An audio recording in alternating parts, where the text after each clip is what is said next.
Facial nerve in the parotid gland.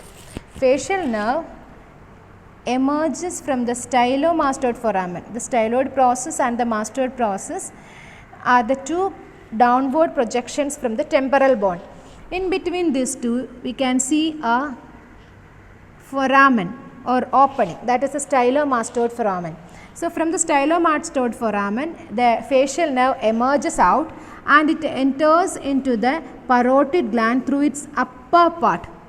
It enters into the parotid gland through its upper part through the posteromedial surface, upper part of posteromedial surface, and within the gland it divides into two.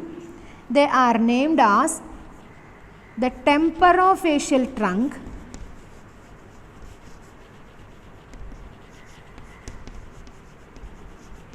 and cervicofacial trunk.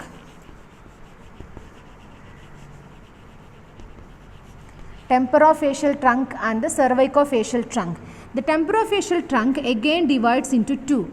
They are the temporal branch and the other one is zygomatic branch.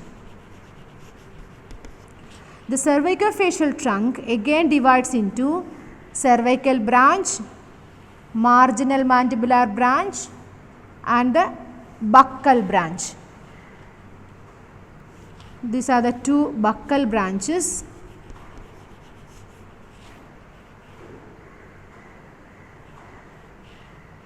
Buccal branches, marginal mandibular branch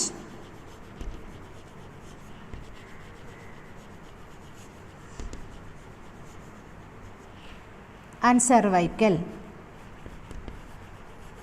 These are the 5 terminal branches: 1, 2, 3, 4 and 5. 5 terminal branches of facial nerve within the parotid gland. These 5 terminal branches are meant for the supply of the muscles which are present at the face, the muscles of facial expression. They are supplied by means of the 5 terminal branches, so that the motor supply to the face is by means of the facial nerve. Facial nerve is the 7th cranial nerve. 7th cranial nerve which gives motor supply to the face or muscular supply to the face. They have got 5 terminal branches which are emerges from the parotid gland.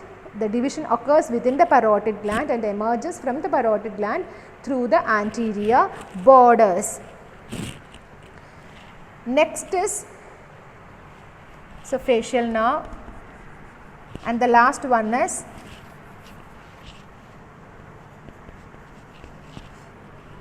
the retromandibular vein.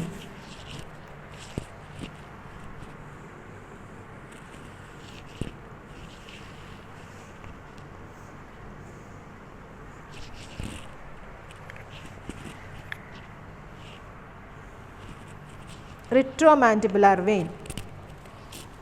The retromandibular vein is forming within the parotid gland by the union of superficial temporal vein which drains from the temple region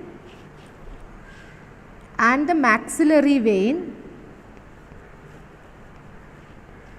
superficial temporal vein and the maxillary vein joining together to form the retromandibular vein.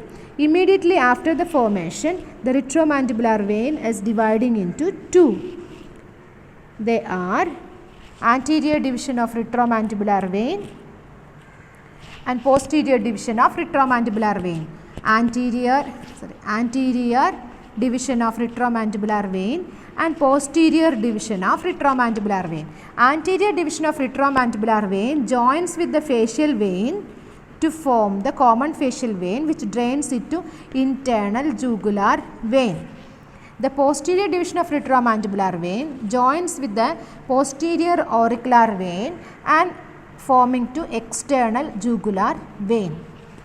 So, this is the superficial temporal vein,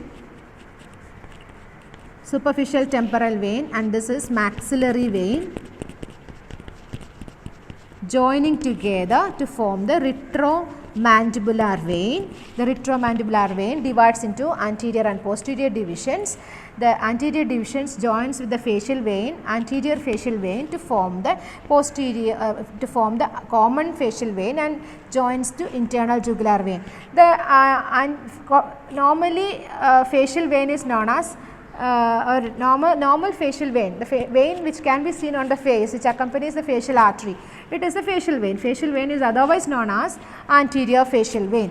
Like that, the retromandibular vein, otherwise known as the posterior facial vein. So, this anterior division of retromandibular vein joins with the anterior facial vein to form the common facial vein, and it is opening to internal jugular vein.